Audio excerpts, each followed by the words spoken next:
And a lot of you or your family members work for the federal government. And today, some Maryland lawmakers stood alongside workers on Capitol Hill, sending a clear message to the Trump administration. Enough is enough. Yeah, our Matt Gregory is live there right now. And Matt, we know you spoke with lawmakers just a couple of hours ago. What are they saying about the possibility of a shutdown?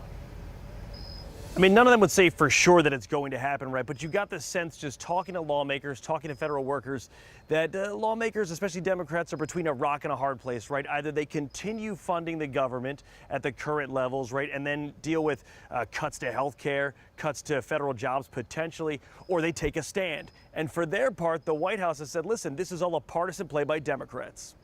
They are there to serve the American people. In the shadow of the U.S. Capitol, a small rally of federal workers stepped into the spotlight. I know speaking today comes with risks, and I am a little afraid.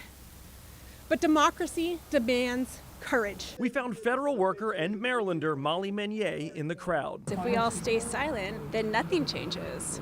And we can only fix it by speaking up and shedding light on issues that are coming up. Right there with her, Maryland Senators Angela Alsobrooks and Chris Van Hollen. We're with federal workers, current federal workers, who also want to keep the government open, as I do. However, Van Hollen vows it's time to stand up to the Trump administration, even if that means a government shutdown. I'm going to keep fighting for the version of the bill that keeps the government open, but also provides some guardrails against lawless activity, illegal withholding of money. The D.C. region would be hit particularly hard by a government shutdown because, according to the Federal Reserve, roughly 356,000 government workers live in the DMV, and the majority of those are in Maryland. We've had last 9 months with no government shutdown. And look at the damage that's being done. Now, the White House sent us a statement from X that read in part, Chuck Schumer and the Democrats have unfortunately chosen to pick a partisan fight and shut the government down as the clock is running out to score political points with their base. As a federal worker, I am also here to tell you that I will not ask the American people to sacrifice to protect my job. As for the workers like Molly, I try to compartmentalize. they say they've already dealt with 9 months of job uncertainty and they continue to worry about their jobs even without a shutdown. I will do everything that I can to be able to get through this time and not have to completely uproot my family. So we'll see.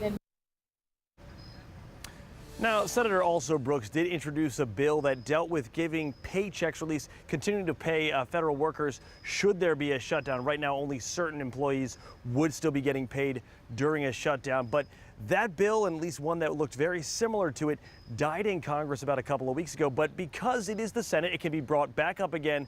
And I'm told that it was only shy of about 6 votes from passing. So there are opportunities you're seeing Maryland lawmakers make to see if there is a shutdown, if they can still take care of the federal workers, not only in our region, but across the country.